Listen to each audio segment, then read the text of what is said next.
Welcome back everybody, Patrick here, and this is part 3 of the video series of the M&M propositions where we're dealing with taxes.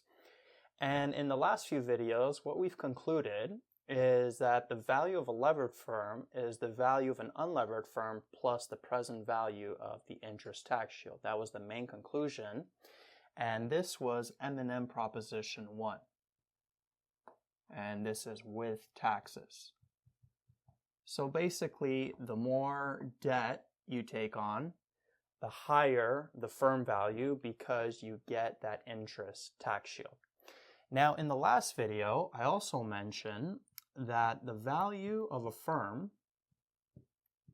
and we also touched on this when we were talking about the no tax case, the value of a firm is basically the free cash flows of a firm over its weighted average cost of capital. And I also mentioned that some textbooks, instead of saying free cash flows, they'll just have the part of free cash flows, EBIT 1 minus T. But other textbooks keep it more general. They just say free cash flows. So let's just keep it as general as possible. So instead of writing EBIT 1 minus T, I'm just going to say free cash flows here.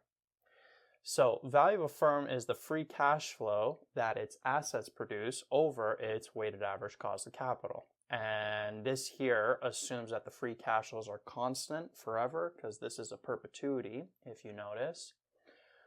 Well, we know that the value of a firm, this left side here of the equation, it increases with debt.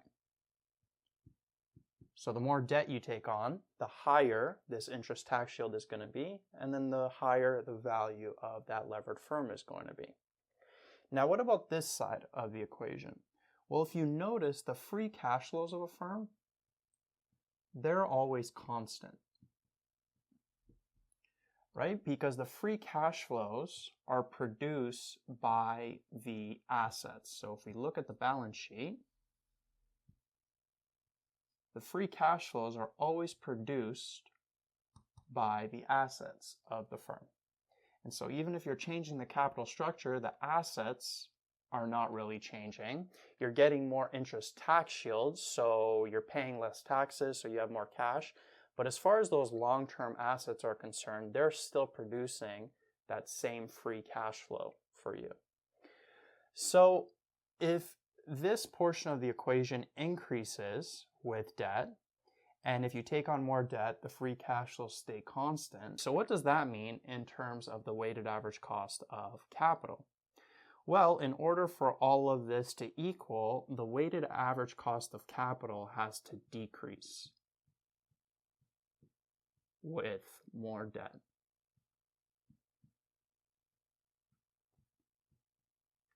So that's what happens when we are dealing with taxes. If you remember when we were dealing with no taxes, this weighted average cost of capital stayed consistent because the value of that firm stayed consistent. But now as we increase our debt or increase our leverage, the value of the firm is going to go up according to this proposition that we went over. Free cash flows are constant.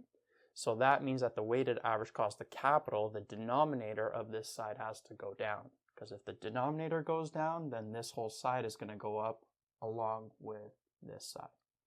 So that is one of the implications of these M&M propositions with taxes, is that the weighted average cost of capital is going to decrease the more debt you take on or the more leverage a company takes on. So weighted average cost of capital decreases with leverage. That's one of the implications for these M&M propositions with taxes. And here's the formula for the weighted average cost of capital. Now, if you remember, when we talked about no taxes, we also described what happens to this return on equity. And as a review, we said a return on equity was equal to the return on assets, or the weighted average cost of capital of the firm, which was constant with no taxes, plus the debt to equity ratio, multiplied by the return on assets minus the return on debt. Now in this formula, as I mentioned, the return on assets was constant. That was just the weighted average cost of capital of any firm, and that was constant when we were dealing with no taxes. Then the return on debt was constant as well. The only thing was changing was this debt to equity ratio. So this return on equity was going up as we took on more debt, just because this debt to equity ratio was changing, was increasing as well. Now, there's also a very similar formula for the with tax case. It's pretty much the same thing. The only change is that instead of return on assets here, we can't say that anymore, the weighted average cost of capital of the firm, because the weighted average cost of capital of the firm is changing. So instead of writing return on assets, we now write the return of an unlevered firm. So basically what the weighted average cost of capital of the firm would be if it had no debt. So this is return of an unlevered firm as well. And now since we're dealing with taxes, we just add this 1 minus t here. So this here is M&M proposition 2. And this is the with tax case. So very similar to M&M proposition 2 with the no tax case, is just instead of return on assets, it's return of an unlevered firm, and we have to add this 1 minus t here. But if you look at this, the implication is still the same. The return of an unlevered firm is constant, return on debt is constant, tax rate's going to be constant, so the only thing that's changing is this debt to equity ratio. So as we take on more debt, this ratio is going to increase, which means the return on equity is going to increase. And that is the second implication that I wanted to cover in this video. So return on equity increases with leverage, which is the same implication that we concluded when we dealt with no taxes. The return on equity was also increasing. The more leverage, the more debt a company took on. Same thing with taxes. That return on equity is increasing with leverage. It's becoming more risky the more debt a company takes on. Now, these conclusions that we came up with in this video, we can actually show on a diagram. And we did this in the no tax series as well. So if we have the debt to equity ratio on the x-axis, and then we have the return in percentages of a firm on the y-axis. Well, let's start off with this return on equity. This return on equity, the more debt the firm takes on, so this debt to equity ratio is going to increase, that return on equity is increasing as well. And it's increasing in a linear fashion. This is basically a line over here. It's in y equals mx plus b form. And if you remember, the b of a line is the y-intercept, which is here, and that's represented by the return of an unlevered firm. And that makes sense because over here, a company has no debt. So this debt to equity ratio is 0. 0 over the equity would be over here. And if a firm has no debt, then we know that the return on equity is equal to its weighted average cost of capital. And we mentioned in videos before that that's just the return of an unlevered firm, which is right there. Now, the return on debt, the cost of debt, that we just assume is constant. So we could label this as RD. And then what about the weighted average cost of capital of a firm? Well, if a company has no debt, the weighted average cost of capital of the firm is just going to be equal to the return on equity, which is just the return of the unlevered firm. So return of an unlevered firm, the return on equity, the weighted average cost of capital, all three of those are the same when a company has no debt. And then what happens is the weighted average cost of capital decreases with leverage, and it starts to approach that return on debt closer and closer. Because if you look at the formula, that return on debt portion of the formula is going to get larger and larger. So this here, this curve, this decreasing curve, is basically the weighted average cost of capital. So that is what's happening visually. So return on equity is increasing as a company increases leverage or as their debt to equity ratio goes up. And the weighted average cost of capital is decreasing as a company takes on more leverage. And then when a company has no leverage, when it has no debt, return on equity, weighted average cost of capital is just called the return of an unlevered firm. So whenever you see return of an unlevered firm, unlevered cost of capital is another name in a question, you know that you're dealing with this point here, basically the weighted average cost of capital of a firm that has no debt. So let's show how this works through an example that I wrote out here. And I also drew out the diagram from before over here, and I'm going to be constantly referring to it just so you can see visually how all of this sort of flows together.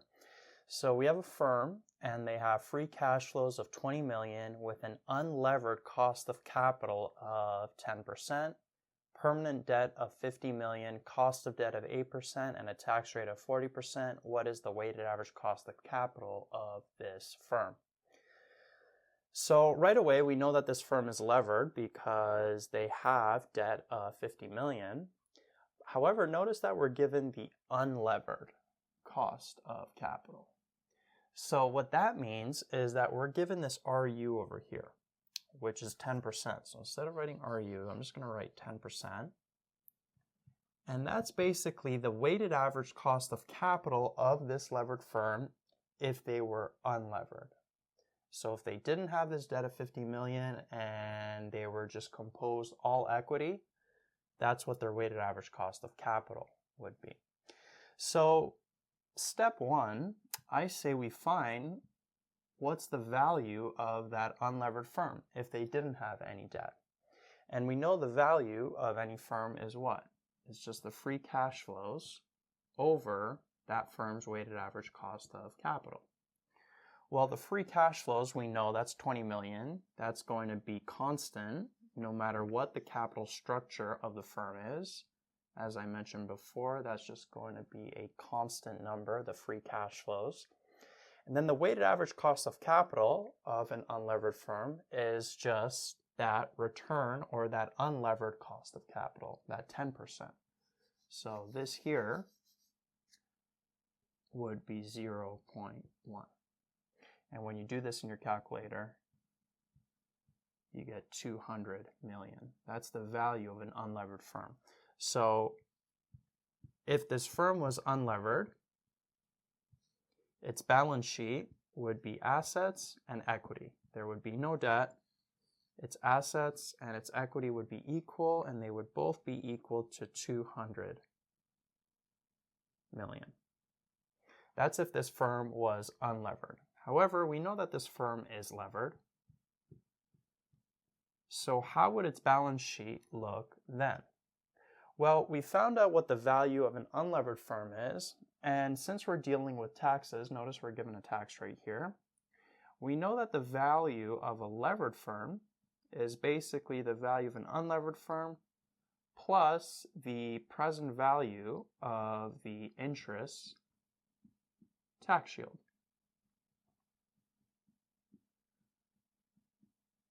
So the value of an unlevered firm, we know it's 200 million. What's the present value of the interest tax shield going to be? Well, if you remember in the previous videos, we mentioned that when a company has permanent debt, this present value of interest tax shield is just equal to the debt times the tax rate. And the way we came up with that formula, it's because the interest tax shield every year is going to be the debt times the interest rate or the cost of debt times the tax rate. But that's happening forever because it's permanent debt, so it's going to be a perpetuity. So we would divide it by that cost of debt. And then those cost of debts cancel out, and we're just left with the debt times the tax rate. Now remember, this only works when a company has permanent debt. Or if you see a question saying that the company only plans to make interest payments, meaning they're not paying down that debt, it's going to stay at 50 million. And we went over this in detail in the previous part to this video series. So if you didn't watch that, please make sure you do. It's extremely important. So permanent debt, we can use this formula for the present value of the interest tax shield. So the interest tax shield is basically the 50 million of debt that this company has times 40%. And when you do that in your calculator, you end up getting 220 million. So that there is the value of a levered firm. So we've done 2 steps so far. Calculate the value of the unlevered firm, 200 million, then use that to calculate the value of the levered firm, which is 220 million. And now that we have the value of the levered firm, 220 million, we can actually fill out the levered firm's balance sheet. So this 220 million, the value of a levered firm, is just the value of its assets. So this is 220 million. The debt, we know it's 50 million, which is over here, which means the equity is basically 220 million minus 50 million, which is 170 million. So this is the balance sheet of this firm if they had permanent debt of 50 million, and this is the balance sheet of the same firm if they didn't have any debt, if they were just all equity. So notice when they took on debt, the value of those assets went up by 20 million, which is basically the present value of that interest tax shield. Now, I briefly mentioned this before, but I want to mention it again. It's a subtle point, but notice how the free cash flows of the firm are staying constant no matter what that debt is. Okay, because the free cash flows of the firm don't depend on the capital structure. The extra value is coming from the tax savings, which is not part of the free cash flows. Right? So even though the assets went up by 20 million, the free cash flows that are being produced by the assets are still constant. They're always 20 million. Now, going back to what we're finding in this question, we're trying to find the weighted average cost of capital of this levered firm. Well, notice now that since we have the balance sheet of this levered firm, we could figure out what its debt to equity ratio is. We could just take 50 million divided by 170. If you do that in your calculator, you end up getting 0.29, 0.3, something around there. So that, let's say, is over here. Debt to equity ratio of 0.29. So at this debt to equity ratio, we're trying to find this weighted average cost of capital. And we know the weighted average cost of capital formula is this over here. And notice that we have a bunch of these variables already. We have the debt of the firm here, value of the firm, which is 220, return of the debt is 8%, that's given, cost of debt, 1 minus the tax rate. We have the equity of 170. However, we don't have this return on equity. So going back to our diagram, we have to figure out at this debt to equity ratio of 0.29, which is 50 over 170, before we figure out this weighted average cost of capital with that formula, we have to calculate what's the return on equity at that debt to equity ratio. And that's where we use M&M proposition 2 that I introduced before. We know that the return on equity, basically the formula for this line here, it's equal to the return of an unlevered firm, the unlevered cost of capital, plus the debt to equity ratio, times the unlevered cost of capital minus the return on debt, or the cost of debt, times 1 minus the tax rate. And notice that we can fill everything in here on the right side. We know the unlevered cost of capital, this here, it's 10%.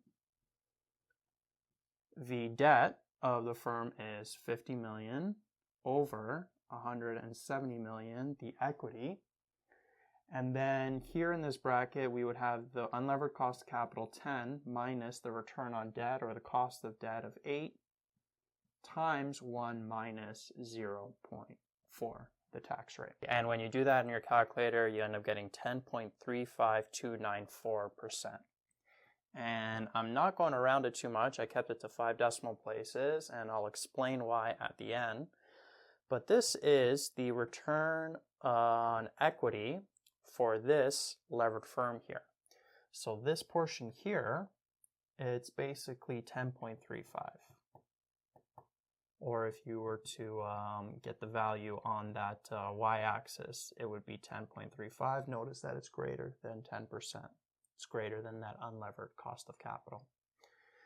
So now that we have that return on equity, we can now figure out what the weighted average cost of capital of that same levered firm is going to be with the regular formula that we've been using. So when you plug everything in and that return on equity here of 10.35294, you end up getting that weighted average cost of capital of 9.0909%. And I didn't round this, but that is your final answer there. That's the weighted average cost of capital of this levered firm. So this here, this figure is 9.0909%. And notice that that figure is below 10%, right? Because the weighted average cost of capital is decreasing.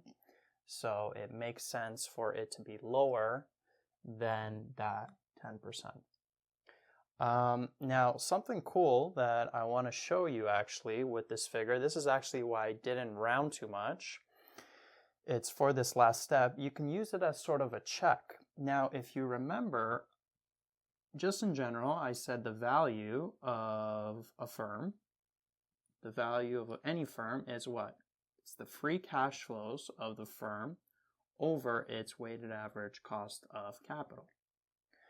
Well, I mentioned that the free cash flows do not change. They're always constant, right? So 20 million. So when you input that decimal in the denominator, you end up getting 0.090909. So the free cash flows over the weighted average cost of capital. And when you do this calculation, you actually end up getting 220 million. And notice that that is the value of the levered firm that we came up with before with another method when we did step 2. Right? When we did the M&M proposition 1, where we took the value of the unlevered firm, added the interest tax shield, we got that same figure. So notice how all of this ends up working out. It all ends up coming back full circle. Right? We got that weighted average cost of capital, and then we can do a check. The value of the firm, free cash flow, 20 million divided by that weighted average cost of capital, should get that same figure right here. And as I mentioned, this I kept general, free cash flows, but some textbooks may just say that this is basically the EBIT times 1 minus T, right? Or other textbooks will say free cash flow, so just be aware of that. But either way, whichever one they use, you'll still end up getting that same value of the levered firm. So it all works out in the end. But the final answer to this question is the weighted average cost of capital of the firm is this amount, 9.09%. So we did it in 4 steps. Step 1, found the value of the unlevered firm with that unlevered cost of capital, found the value of the levered firm using M&M proposition 1 with taxes, 220 million. Then we use that debt to equity ratio to find the return on equity, which is M&M proposition 2, the formula for this line here. And then step 4 was we used that return on equity and plugged it into the weighted average cost of capital formula, getting this. And then we just did a check. We took the free cash flows divided by that weighted average cost of capital that we got, and it ended up equaling the levered firm, the value of the levered firm that we got in step 2. So yeah, that's how it all works, and that is your final answer right there. Now in the next video for this series, we're going to go into a little bit more detail with what happens with a firm's equity, with a levered firm's equity, as we take on more leverage. If you remember when we dealt with no taxes, the share price of a firm always stayed constant. Well, that's not going to happen when we're dealing with taxes, and we're going to cover that in more detail in the next video.